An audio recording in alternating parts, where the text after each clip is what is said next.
Мохтаҗларга ярдәм итү һәм теләктәшлек күрсәтү җәмгыять тормышының бер нигезе. Пайгамбарыбыз Мөхәммәд саллаллаһу алейхи ва сәлламның бер хәдисендә әйтелә: янәшәсендә тамагы ач күршесе барлыгын белә торып, үзе тамагын туендырып ятып йоклаучы минем өммәтемнән түгелдер. Мөселман өчен мохтаҗга ярдәм итү игелекле гамәл генә түгел, гыйбадәт тә.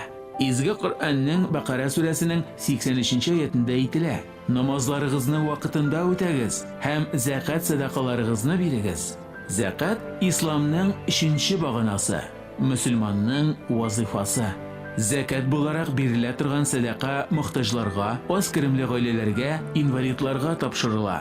Еш кына нәкъ менә зәкат каты авырудан интеккән балага яки кыенлыклар алдында чарасыз калучыга соңгы мөмкинлек. Татарстан Республикасы мөселманнары Диния нәзарәте каршында 18 ел дәвамында Зәкат хәйрия фонды эшләп килә. Фонд эшләгән проектлар йөзәрләгән кешегә адреслы ярдәм күрсәтергә мөмкинлек бирде. 2016 ел дәвамында фонд 39 бала һәм өлкән кешегә дәвалану өчен 2,5 миллион сум акча күчерә алды. Зәкат фонды һәм Казан оешмалары хезмәттәшлеге нәтиҗәсендә 500 кеше бушлай киемле булды. Рамазан аенда Зәкат фонды 400 аз керемле гаиләгә 1 тоннадан артык азык-төлек бүлеп өләште. Корбан бәйрәменә 4 тоннага якын ит таратылды. Мохтаҗларны ашат проекты кысаларында атна саен сишәмбе һәм җомга көннәрендә хәйрия ашы өләшенә. Мохтаҗларга материаль яктан ярдәм күрсәтү Зәкат фонды эшчәнлегенең бер тармагы гына.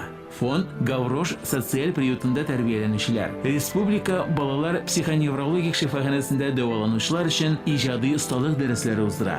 Зәкат фонды хезмәткәрләре атна саен Анжела Вавилова исемендәге балалар хосписында һәм наркология диспансерында була. Максат изге, рухи теләктәшлекне күрсәтү. Зәкат хәйрия фонды. Сезнең садака игелекле гамәл кылырга булыша.